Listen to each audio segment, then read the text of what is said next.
Le parc du Rénou, en janvier, c'est 6 semaines sans public. La vie continue pour autant, toujours organisée comme du papier à musique. Bonjour. Ça va? Le timing sera serré tout au long de la journée. Tout commence au château à 8 h et par le passage obligé du vestiaire. Question sanitaire, on est en contact donc avec des animaux sauvages. Du coup, voilà, on évite... J'ai des animaux chez moi aussi, il peut y avoir des contacts de bactéries ou autres. Du coup, voilà, on se change obligatoirement, histoire de ne pas ramener les mauvaises bactéries à la maison. Un coup d'œil sur les fiches de liaison pour ceux qui n'étaient pas là hier. Et c'est parti. Tout commence par la tournée de surveillance. Les 4 soigneurs se partagent la 50aine d'hectares en 4 secteurs. Je vais juste regarder qui est bien les animaux. Ok. Et bonjour les chouchounes. 1, 2, 3, 4, 5, 6, 7, 8, 9, 10. On fait le tour des enclos, donc on s'assure qu'il n'y ait pas d'arbres ou autres qui soient tombés sur les clôtures et qui va nous permettre du coup de pouvoir sortir tous nos animaux. Pas moins de 600 pensionnaires dépendent de l'équipe. Du plus petit au plus gros, tous demandent soins et rations.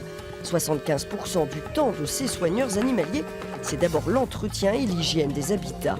Je n'étais pas venu là pour caresser des animaux, c'est vraiment le travail pour les animaux et je savais que c'était assez physique et assez speed. C'est vraiment à quoi je m'attendais. Après, il y en a beaucoup avec maintenant ce qu'on voit à la télé, ils pensent que c'est facile et tout, mais non. Faut pas croire tout ce qu'on voit à la télé. Alors, comment ça va aujourd'hui? Ça va, Limbo? Alors, vous avez toujours à manger?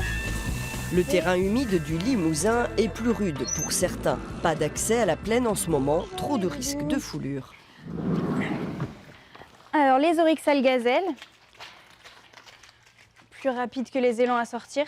Alors, c'est un privilège de travailler avec des espèces comme ça, étant donné que l'oryx algazelle a disparu dans la nature à un moment. Et il a été réintroduit grâce au parc zoologique, grâce au programme d'élevage. Donc grâce au parc zoologique, il y en a de nouveau dans la nature. Donc c'est génial de pouvoir en voir. On va passer à côté.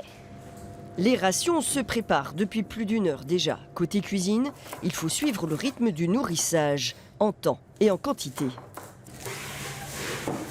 On commence à connaître les rations par cœur en fait. Donc on sait par exemple que pour les tapirs, il va falloir garder 15 kg de légumes, pour les girafes aussi. Ça vient des grandes surfaces, des invendus. Et il y a des jours, on en récupère beaucoup plus et des jours, rien du tout. Après, je vais à l'abattoir. Allez, viens mon gros, à table. Oh mon gros. Oh mon Topane, très bien mon bonhomme. Venu mon Topane, fais un gros dodo bonhomme. À demain. Le temps des gamelles, c'est aussi le moment pour détecter un souci de santé. Pour le vétérinaire, tout est dans la prévention. Ça c'est rien, c'est pas du soin, mais quand il y a des blessures, des choses comme ça, c'est toujours lourd, c'est difficile pour l'animal, ça lui fait mal, c'est difficile pour nous, on prend des risques, il faut les endormir, Voilà, donc moins il y a de soins, mieux on se porte. La quiétude du parc pendant l'hiver est donc toute relative. Il faut aussi préparer le programme des animations pour le public. Réouverture aux prochaines vacances de février.